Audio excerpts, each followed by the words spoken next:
ಎಷ್ಟು ಸರಿ ಕಾಲ್ ಮಾಡ್ತಾರೆ ಸರ್ ಲೋನಾ ಸರ್ ಬೇಡ ಸರ್ ಪರವಾಗಿಲ್ಲ ಈ ಆಡೋರು ಎಷ್ಟು ಸರಿ ಫೋನ್ ಮಾಡ್ತಾರೆ ಓ ಟಿ ಪಿನಾ ಹಾಂ ಒಂದು ನಿಮಿಷ ರೀ ಅಯ್ಯೋ ಇದೇನಿದು ಅಮೌಂಟ್ ಕಟ್ಟಾಗಿದೆ ಅಕೌಂಟಿಂದ ಥೂ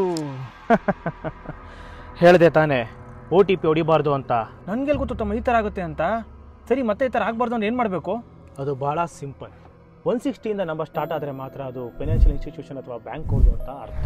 ಗೌರ್ಮೆಂಟ್ ಅವರು ಹೊಸ ಸೀರೀಸ್ ನಂಬರ್ನ ಸ್ಟಾರ್ಟ್ ಮಾಡಿದ್ದಾರೆ. ಫೈನಾನ್ಷಿಯಲ್ ಇನ್ಸ್ಟಿಟ್ಯೂಷನ್ ಅಥವಾ ಬ್ಯಾಂಕ್ ಅವರು ಅಥವಾ ಯಾವುದೇ ಇನ್ಶೂರೆನ್ಸ್ ಕಂಪ್ನಿ ಆದರೂ ಕೂಡ ಕಾಲ್ ಮಾಡಿದ್ರೆ 160 ನಂಬರಿಂದ ಸ್ಟಾರ್ಟ್ ಆಗುತ್ತೆ. ಬೇರೆ ಯಾವುದೇ ನಂಬರಿಂದ ಬಂದರೂ ಅದು ಫೇಕ್ ಆಗಿರುತ್ತೆ, ಎಚ್ಚರವಾಗಿರಿ. ಸೂಪರ್ ತಮ್ಮ, ಹಂಗಂದ್ರೆ ಇದು ಫ್ರಾಡ್ ಇಲ್ವ ಅಂತ ಟಕ್ಕಂತ ಗೊತ್ತಾಗ್ಬಿಡುತ್ತಲ್ಲ. ಹೌದು, ಈ ನಂಬರ್ 160 ಸ್ಟಾರ್ಟ್ ಆಗುತ್ತೆ. ಮಧ್ಯದಲ್ಲಿ ABC ಅಂತ ಇರುತ್ತೆ. AB ಅಂದರೆ ಟೆಲಿಕಾಂ ಸರ್ಕಲ್ ಯಾವುದು ಅಂತ ಹೇಳುತ್ತೆ. ಹಂಗಂದ್ರೆ ಏನು ತಮ್ಮ? ಫಾರ್ ಎಕ್ಸಾಂಪಲ್ 11 ಅಂದರೆ ಡೆಲ್ಲಿ, 22 ಅಂದರೆ ಮುಂಬೈ, ಇನ್ನು C ಇದು ಟೆಲಿಕಾಂ ಆಪರೇಟರ್ನ ತಿಳಿಸುತ್ತೆ. ನಮ್ಮ ಹುಡುಗ ಹೇಳಿದ್ ಗೊತ್ತಾಯ್ತಲ್ಲ. ಇದೇ ಥರ ವಿಡಿಯೋಸ್ ಬೇಕು ಅಂದರೆ ಕಮೆಂಟಲ್ಲಿ ಎಸ್ ಅಂತ ಟೈಪ್ ಮಾಡಿ. ಅಂದಂಗೆ ನಿನ್ನ ಹೆಸರೇನು?